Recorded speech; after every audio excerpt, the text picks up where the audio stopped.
Well, the patrons have voted, and the first Patreon-supported episode of What's in an OP is Nichijou, as suggested by Impeccable Dan. Oh boy. If you're an avid viewer of this channel, you may have noticed that I haven't covered many pure comedy openings in the past, and there's a reason for that. The job of an opening theme song is to sell you on the appeal of a series. With narrative-driven shows, that appeal lies in plot and character details, so the OPs for these shows often include foreshadowing and symbolism. Meaty stuff I can sink my teeth into. But Nichijou is a straight, gag-driven comedy, so half its opening is filled with character appeal poses, and the other half is a series of inside jokes. Nonsensical or mundane images that become hysterical once you've seen the series and know what they're referencing. And there's not much point in dissecting those, because if you've seen the show then you already get them, and if you haven't then I'm just spoiling some quality jokes. So instead, this video is going to focus on how the structure and pacing of the OP sells us on the structure of the show itself. The first and last 10 seconds of Nichijou's OP are its most iconic, the rapid-fire zooms through most of the supporting cast,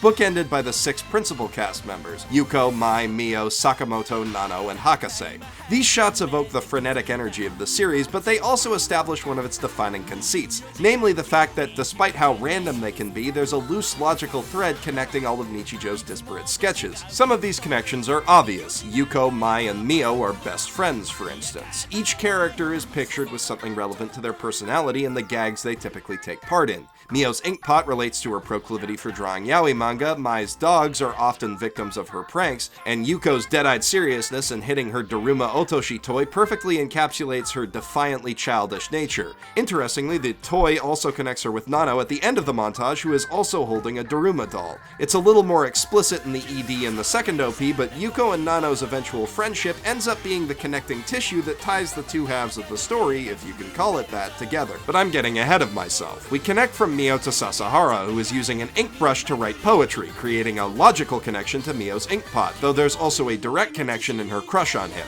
A similar connection is made through Sasahara's poetry card to Misato, who points a bazooka at us for the mere insinuation that she might have a crush on him.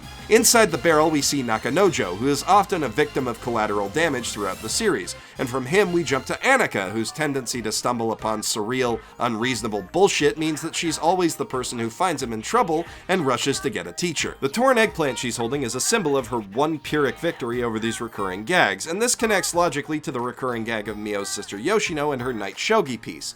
The text on the piece connects us to the English teacher Sakurai-sensei, who's holding a textbook over her heart, more or less exactly where Takasaki-sensei would want to be, so he must be happy that we cut to him through that. From him, we jump to Sekiguchi, a member of the Ego Soccer Club that he ends up advising. Sekiguchi is reading Helvetica Standard, a manga within the show that serves to frame the more random cutaway gags. And from her, we jump to her clubmate and crush, Daiku, who is trying to lure us into a silly game as he's wont to do. The connection from him to Sakamoto is a little tenuous, but Nichijou is a hectic show and not everything's going to fit together perfectly. The leap to Nano is a lot more obvious since they're housemates and she put the food in his bowl. We cap off with an adorable shot of Nano's creator Hakase eating her favorite shark chocolates. And before we go further past the title, I just want to take a moment to praise this whole sequence for how smooth and well animated it is. It goes by so fast that it could have been done mostly with stills and nobody would have batted an eye, but KyoAni does not cut corners and the results of their hard work are gorgeous to behold. This is a lot of character establishment to cram into 10 seconds, more than most people will remember or even notice, but that's kind of the point. This montage lets you know that you're in for a colorful, hectic, and zany ride with lots of moving parts. But the OP slows down a bit to make sure that you know what pieces you need to pay attention to, giving Yuko, Mai, and Mio plenty of time to pose and show off their personalities as they sing along to the female vocals. Yuko, of course, gets super into it, while Mio is a bit more carefree and cheerful, although if you look closely, you can see the barely contained animal rage in her eyes. Mai is perfectly deadpan despite swaying her hips to the beat, only noticing us halfway through the zoom.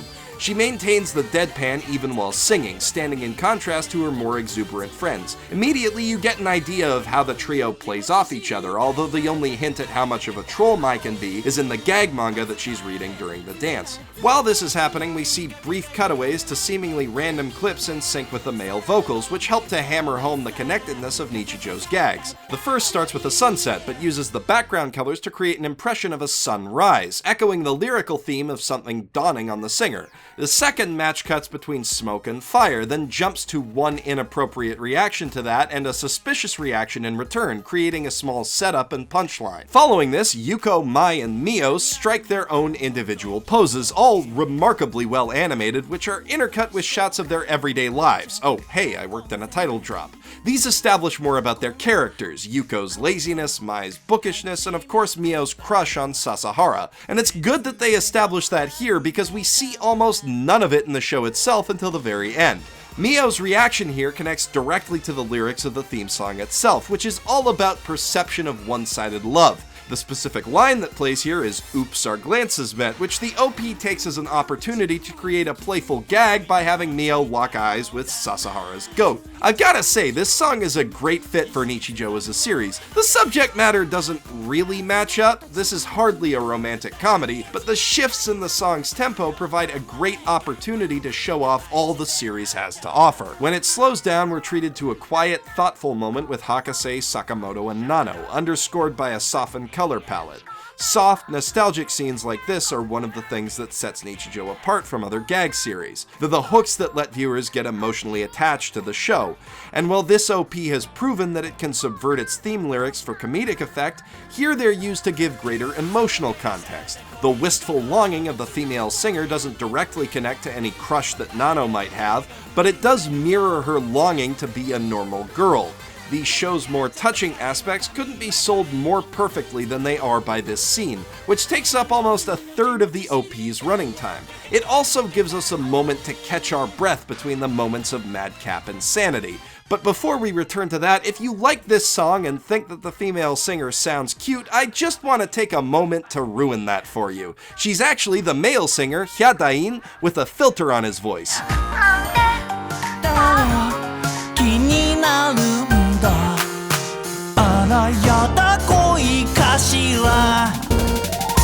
The song picks up rather abruptly, launching into a rapid-fire burst of moments that tell us a bit more about the supporting cast. Because these go by so fast, most of them need to stick more closely to a literal interpretation of the lyrics to be properly understood.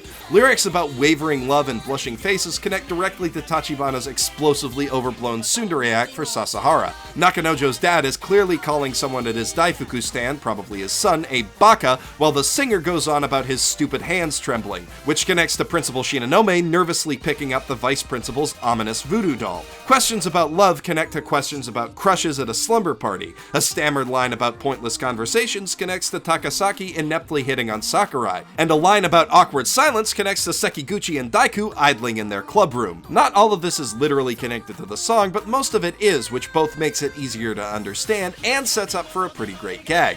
The song has been played straight for such a stretch that it's a funny surprise when the male singer's voice suddenly comes out of Yuko's mouth. The girls make one last appeal to the audience, and then we see them running around a rotating heart opposite Hakase and Nano. And this shot perfectly encapsulates a lot of what the show is about. The way that the two stories flow into each other and chase each other around before connecting in the second core. The second round of the zooming montage uses the same connections as the first, but the poses for almost every character change to give us a sense of them in different scenarios. Yuko and Nano are shown in weaker moments, struggling in class and trying to catch a roach, respectively.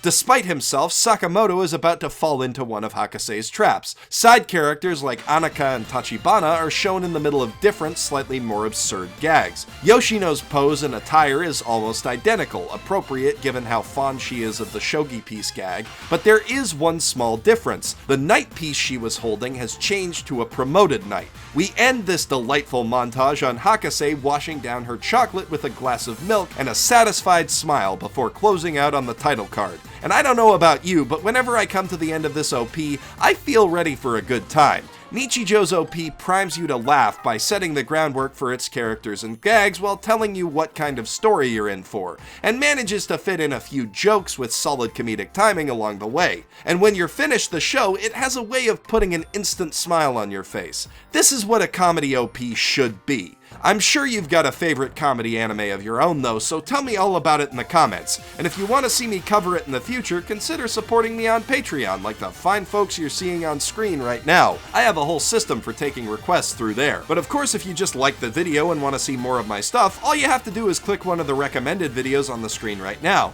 We have more anime on the right and some video games on the left. And if you want to keep up with everything I make, consider subscribing to the channel and following me on Facebook or Twitter, links in the doobly-doo. As always, this is Jeff Thu, professional shitbag, signing out from my mother's basement.